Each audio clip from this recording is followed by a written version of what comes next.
En marge du Galaxy Note 4 et du Galaxy Edge, Samsung a présenté à l'IFA 2014 un casque de réalité virtuelle qui a été développé avec Oculus. Alors, particularité de ce modèle, contrairement à celui d'Oculus, c'est qu'il est sans fil et qu'en fait, voilà le casque, donc, qui s'appelle le Gear VR.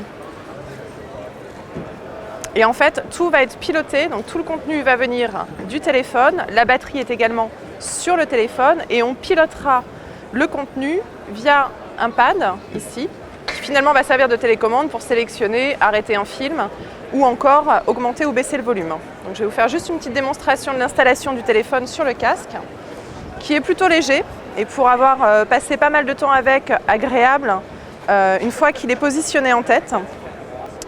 Donc il suffit juste de retirer le cache. Alors ici, on voit apparaître les deux loupes qui vont finalement servir de loupe pour grossir le contenu de ce qui est diffusé par l'écran Quad HD du Galaxy Note 4.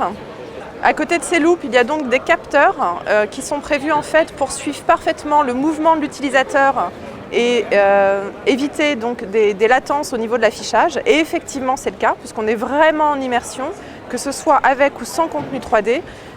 Absolument aucun mal de tête ni mal de cœur, certains y sont sensibles. Et l'affichage, finalement, est plutôt très agréable.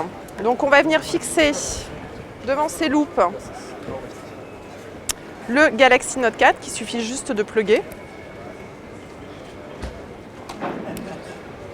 Et ensuite on va venir positionner le casque sur sa tête.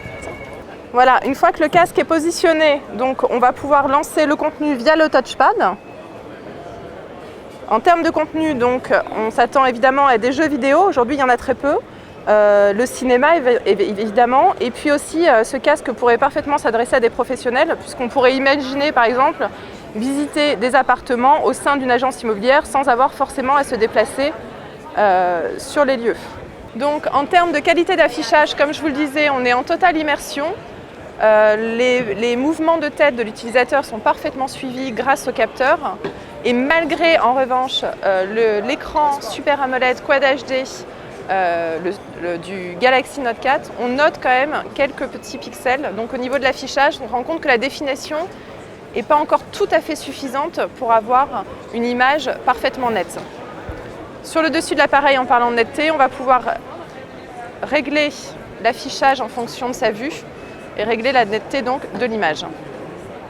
Donc pour l'instant, il n'y a absolument aucune date de commercialisation de cet accessoire. Samsung n'a pas non plus communiqué sur le prix. Et pour le moment, il n'y a pas de SDK fourni par Samsung. En revanche, les développeurs sont déjà invités à venir développer via le SDK de Oculus des jeux et des contenus qui pourraient fonctionner donc avec ce Galaxy VR.